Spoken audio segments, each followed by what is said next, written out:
Hey, hey, hey. Time for another Out of This World story from our space. Today on our space, truth is stranger than fiction. But what's important is that we learn that monsters do exist and they're horrifying, but they can be defeated. Let's share our stories today so we can help others conquer their own nightmares. Up first, an OP, lucky to be alive. Wife of 10 years started drugging me to hide her affair. On June 14, 2020, I found out my wife had been drugging me over the past 8 weeks to sneak out and have an affair. She would use a spoon to crush up Ambien in plastic baggies and mix them into my drink, sometimes adding muscle relaxers as well. Somehow she managed to drag my unconscious body from the living room to the bedroom and get me in bed. I'm 6'10" and weigh 250 pounds. We were happily married for over 9 years when all of a sudden her behavior and attitude changed. About 2 weeks after the COVID lockdowns, she became verbally abusive, manipulative, frequent gaslighting, and finally drugging me. She was having an affair with her trainer at his home garage gym. Twice during that time, she asked me how to collect the life insurance in case something happened to me. A few months after I caught her and got the restraining order, my mom died. I have tried to post my story twice now, but it gets flagged and removed instantly. I didn't see any rule violations, but maybe it was too long, so I'm trying to keep this short. Therapy has taught me one way to cope with this trauma is to keep a list of the things I learned so that my suffering has not been for nothing. I wanted to share it here in case it might be helpful to someone. Whatever you tolerate will not only continue, it will get worse. Want and need are two different things. Want them, but don't need them. Never lose yourself to keep someone else. If they don't appreciate you when you do a little, they won't appreciate you when you do a lot. In fact, they'll resent you for it and not even know why. Be aware of people pleasers. They will deny themselves to please you, and they will hate you for it. Insecurity equals dishonesty. Personal worth, value, and integrity should transcend the relationship. Without them, you can't have a healthy relationship. Don't allow yourself to become resentful, deceitful, and dishonest. I stole this one from Jordan Peterson. If they don't respect your boundaries, they don't respect you. Don't marry the person you want to have sex with. Marry the person you want to be with when sex is no longer an option. Don't marry a person that has everything to gain but nothing to lose. Marry the person that has some skin in the game, something to lose if the marriage fails. Marriage is a non-stop negotiation. Sex is overrated. Communication is sexy. You don't become a bad person by making mistakes. You become bad by continually making bad choices after mistakes have been made. If you feel like things are off, you're probably right. No one will give you more than what you expect for yourself. Edit. Apparently my choice of words sounds strange or fake to some people. My apologies. It's difficult to put into words and be concise. I tried to post the full story with all details twice and it was removed instantly by bot mods. I assume it was too long, so I have tried to summarize as best as possible. I have plenty of evidence. DM me if you must. Not that I owe anyone anything. Somehow she managed to drag me. This wording seems to really bother people. The point is, I'm huge and she drugged me multiple times. I have no idea how she got me into the bed each time. Let's see how the community reacts to this story. RiverZ11 says, OMG, your story is absolutely horrific and scary AF. Can you press charges? She's a friggin' monster. The OP replies, I live in a no-fault state, which means it doesn't matter what she did, she is entitled to half of everything. My lawyer wrote up a separation agreement that states I get to keep the house and savings, etc. She gets her personal belongings, a car, and a small amount of money. The deal was we won't press charges if she agrees to the terms. She won for it. Consistent Algae 230 says, this is either fake or your wife is literally the definition of insane. How the Orvin Hammer says, crap like this happens more than you think. Men don't talk about it as much because they get shut down and told it's fake or take blame. The OP replies, I wish. Got pics, recordings of confessions, restraint order papers, separation agreement, and divorce papers. It happened, my friend. Web A22 says, simplest explanation, your wife was putting you to sleep, AT was carrying you to bed. You had a hard time. I would like to read you articles. It would make people living in these situations understand that there is no limit to what cheaters can do. Your advice will be a savior for many. The OP replies, it's entirely possible, but I have a Ring doorbell camera and later I could access her Google Maps data and saw where she was going. No one is on camera coming to the house. Only her on camera leaving shortly after the drugging. I would typically wake up around 3 or 4 and she'd be gone.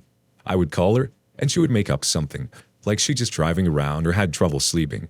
So I imagine she did it herself and left. Rubik's Eft says, I knew someone in a situation very much like yours. As a result of all the drugging, the poor fellow suffered liver damage. His ordeal lasted years versus your 8 weeks. He succumbed to the liver damage about a year ago. See your doctor and have some tests done on your liver to assess what, if any, damage your wife has done. The OP replies, Wow, I'm so sorry to hear that.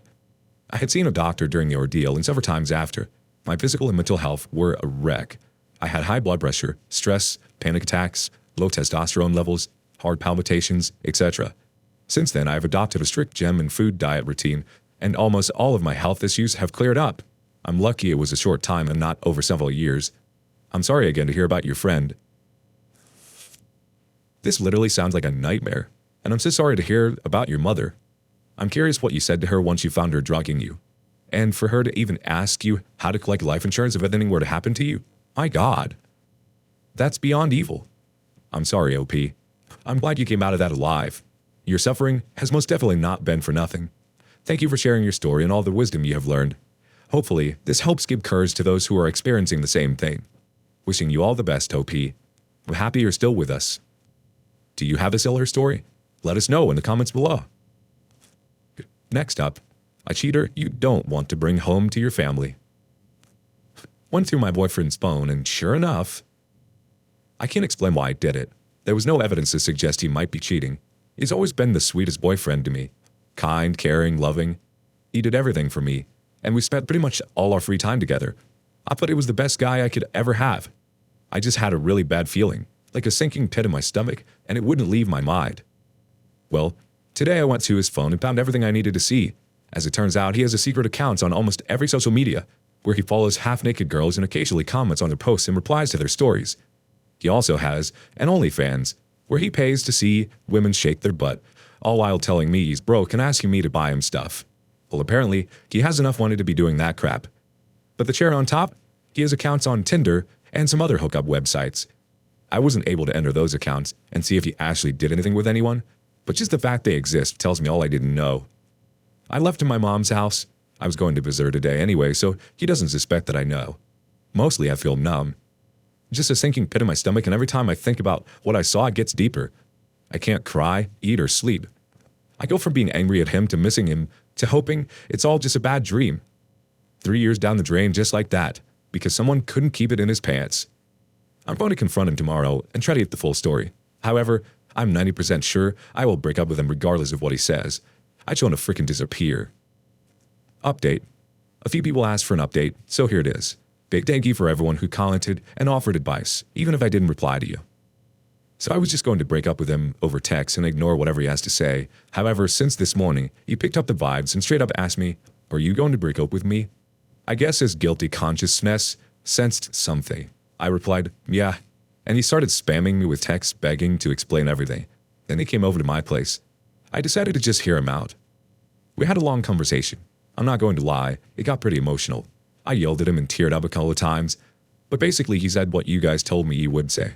Swore up and down that he never cheated on me, never sexted anyone, never even had any intentions of doing any of that. That his Tinder profile was just because he was lonely and wanted to find friends. Apparently he went out with one girl from Tinder, but it turned out she was underage, so he left. What a pathetic loser. I don't have any proof that he did anything, but still, my trust in him is lost, and I know I'll never forget what I saw. I asked what about the hookup sites. He said he didn't text anyone. He just liked to look at people. Yeah, sure.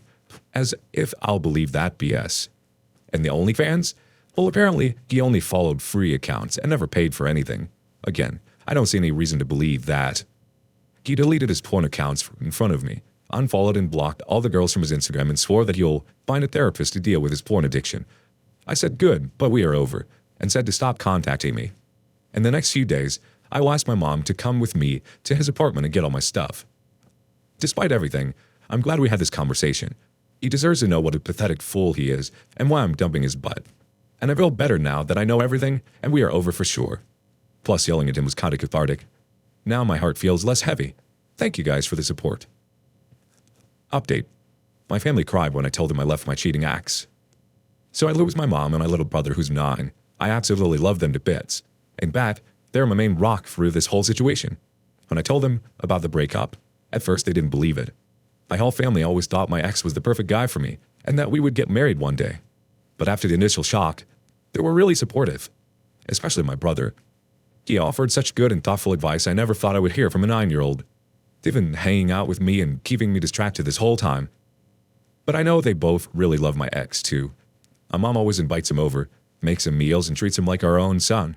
And my brother, since he's being raised by 2 women, me and my mom, of course he needs a male figure in his life. So he just adores my ex, always misses him and asks when he's coming over. They play video games together, read books, wrestle, and cuddle. My ex has never been anything but nice to my family, always bringing them little presents and paying attention. In fact, it was one of my favorite things about him because my family is so important to me. So, last evening, my brother was a bit quiet in his room, so I walked in to check up on him. I found him under the sheets, crying his eyes out because of my breakup.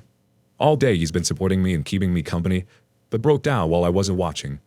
It honestly broke my dang heart to see my baby brother this upset. I called my mom to help me console him, and I was surprised to see she started crying her eyes out too. Both of them were remembering how nice my ex was and how they miss him. So, I've been contemplating. I'm going to survive this breakup, obviously, but I can't bear to traumatize a small child by removing someone he became so attached to from his life. I want him to know it's not his fault. Besides, he needs a male role model. My ex may have been an a-hole to me, but he's been great to my mom and brother. I don't really know what to do. Maybe I should give my ex my brother's Roblox username so they can at least play on the video chat together sometimes. Any advice on how to make this easier for my bro is appreciated too. ETA, my mom and my brother's dad divorced when he was 6, so he's already traumatized by his dad leaving in. I think it's important to the context of why I don't want my brother to suffer anything like this again. I'm sorry I had to find out about your ex this way. He most definitely spoon-fed you some lies and excuses after you confronted him about it. I don't think it's a good idea for anyone in your family to keep in contact with your ex, so it might just lead to the two of you contacting and perhaps even reconciling, which isn't ideal. I think the more you talk to him about it, the better it will become. I don't think a man like that is a role model at all, especially one that you want talking to your brother. Both of you deserve better. Keep the toxicity out of your lives. Thoughts, anyone? Thank you for joining us today on Our Space. Like and subscribe and hit that notification bell so you don't miss out on our next video. We hate for you to miss it. If you want to listen to more stories from me, check out our lounge, where I feature a larger variety of non-cheating related stories. See you there.